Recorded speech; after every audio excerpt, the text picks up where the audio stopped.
6 साल में 12 बार से अधिक पेट्रोल और डीजल पर एक्साइज ड्यूटी बढ़ाकर मोदी सरकार 18 लाख करोड़ रुपया अतिरिक्त कमा चुकी है। कांग्रेस कार्य समिति ने यह कहा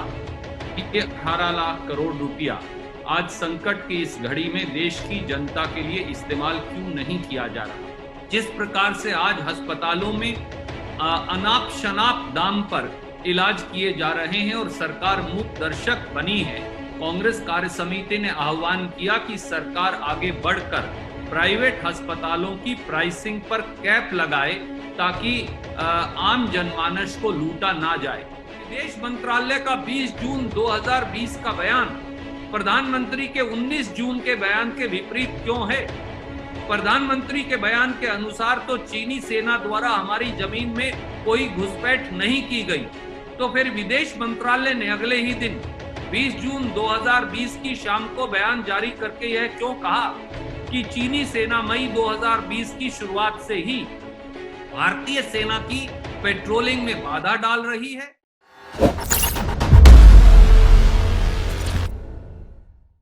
तीन महत्वपूर्ण प्रस्ताव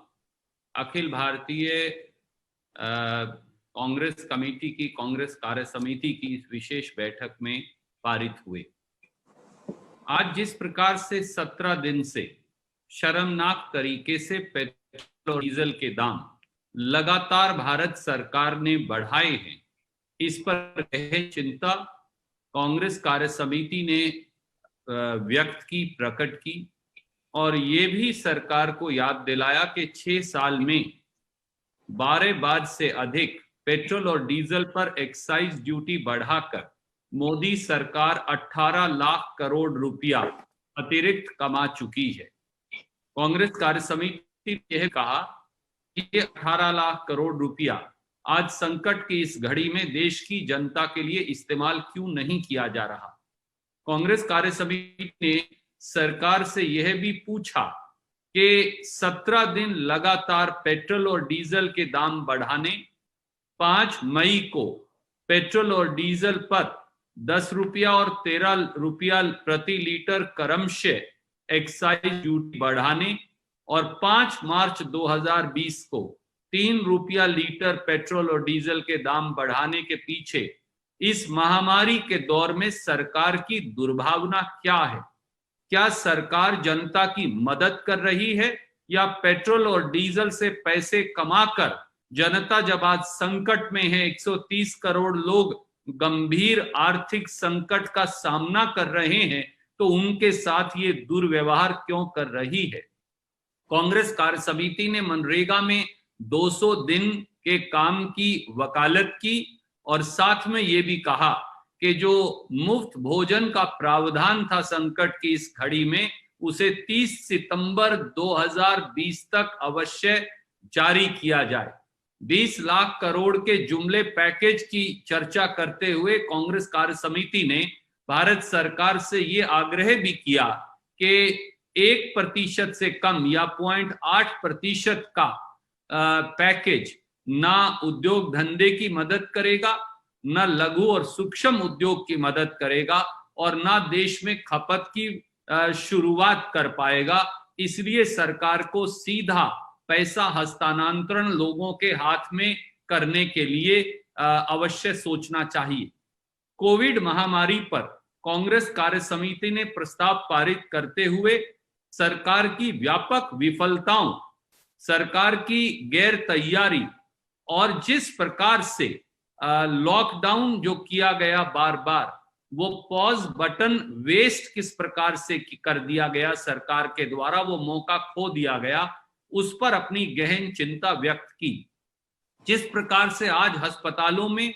अनाप शनाप दाम पर इलाज किए जा रहे हैं और सरकार मुक्त दर्शक बनी है, कांग्रेस कार्य समिति ने आह्वान किया कि सरकार आगे बढ़कर प्राइवेट अस्पतालों की प्राइसिंग पर कैप लगाए ताकि आम जनमानस को लूटा ना जाए।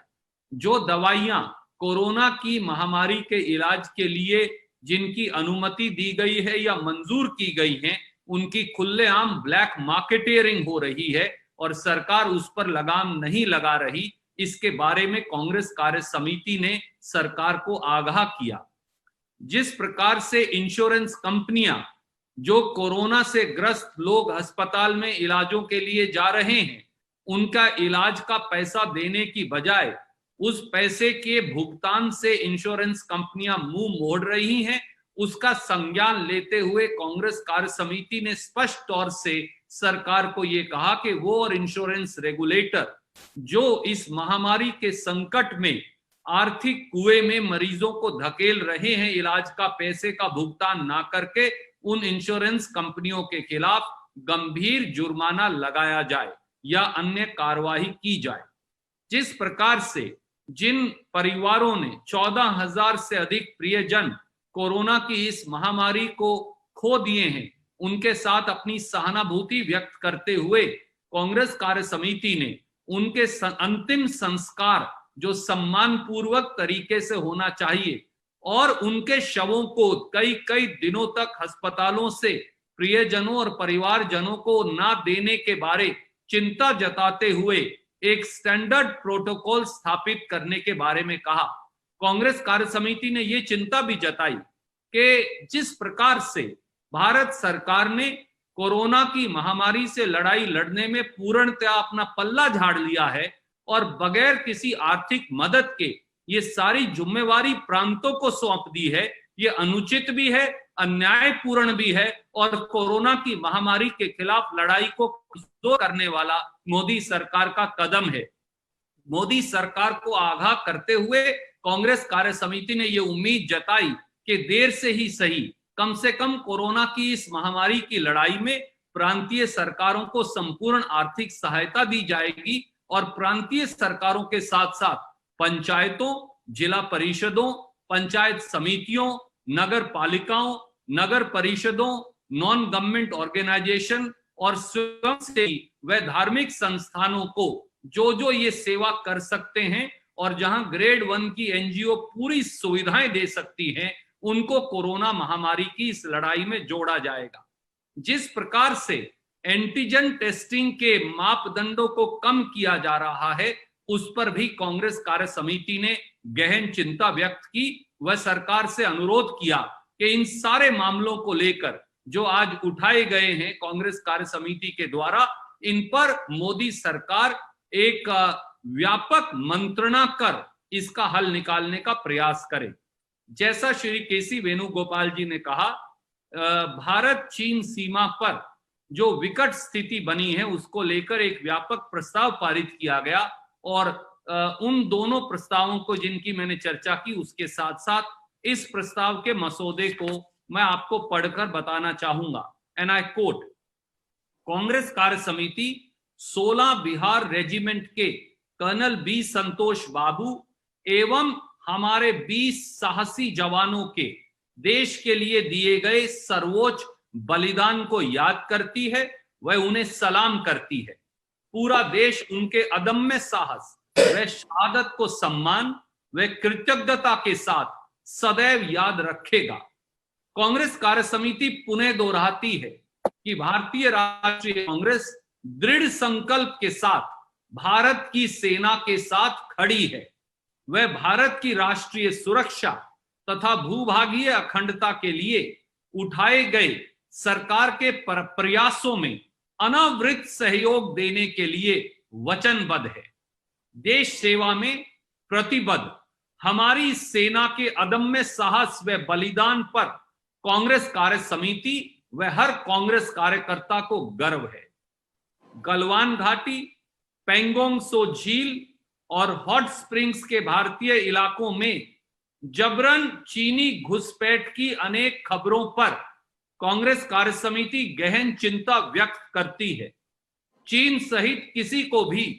इस बात में संदेह नहीं होना चाहिए कि ये इलाके भारत के अखंड भूभाग के अभिन्न व अविभाज्य हिस्से हैं। मनमाने व अकारण अतिक्रमण एवं घुसपैठ द्वारा गलवान घाटी सहित हमारे भूखंड पर दावा करने के चीनी दुस्साहस को न तो सहन किया जाएगा और न ही ये स्वीकार्य है। हमारे देश की एक एक इंच जमीन की रक्षा करने एवं हर घुसपैठ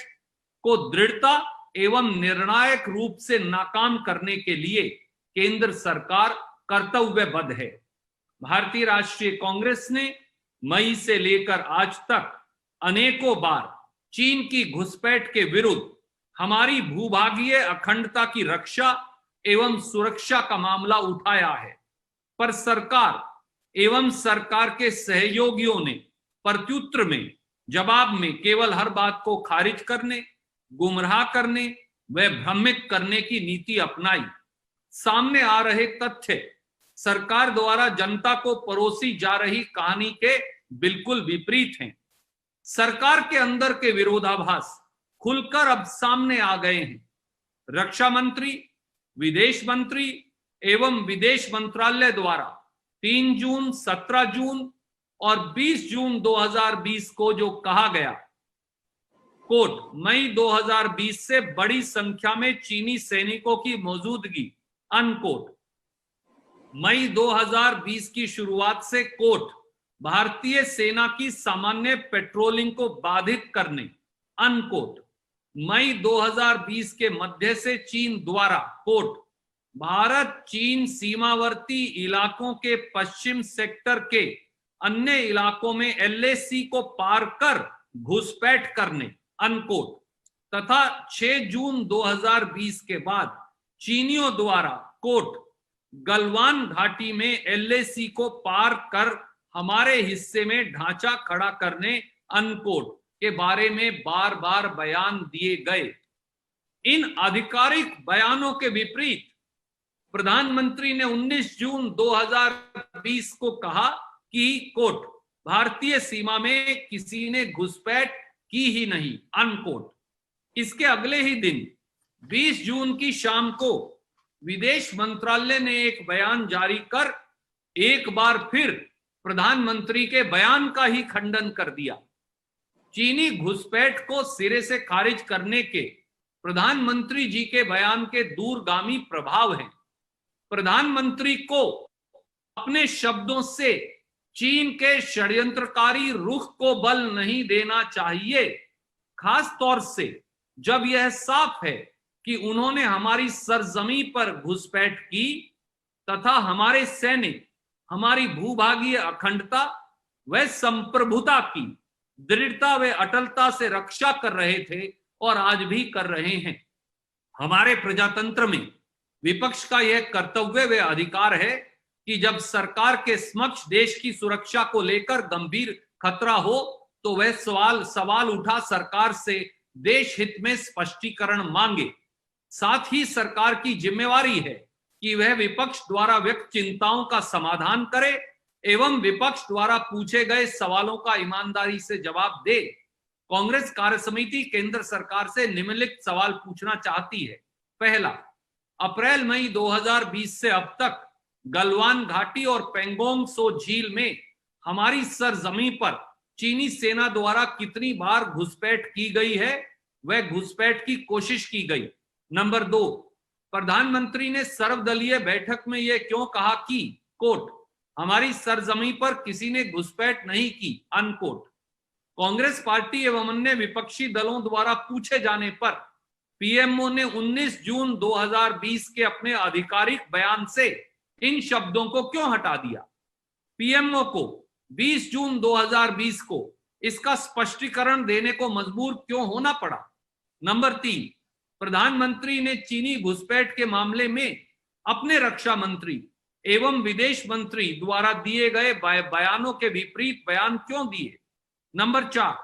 फिर विदेश मंत्रालय का 20 जून 2020 का बयान प्रधानमंत्री के 19 जून के बयान के विपरीत क्यों है? प्रधानमंत्री के बयान के अनुसार तो चीनी सेना द्वारा हमारी जमीन में कोई घुसपैठ नहीं की गई, तो फिर विदेश मंत्रालय ने अगले ही दिन 20 जून 2020 की शाम को बयान जारी करके यह क्यों कहा कि चीनी सेना मई 2020 की शुरुआत से ही भारतीय सेना की पेट्रोलिंग में बाधा डाल रही है? चीन ने मई 2020 के मध्य में भारत चीन सीमावर्ती इलाकों के पश्चिमी सेक्टर के अन्य हिस्सों में एलएसी को पार कर घुसपैठ करने का प्रयास किया तथा चीनी 6 जून 2020 के बाद LAC को पार कर हमारे इलाके में ढांचा खड़ा करने का प्रयास कर रहे हैं। 5वां सवाल, सरकार पूर्व की यथास्थिति बहाल करने के लिए क्या कदम उठाएगी?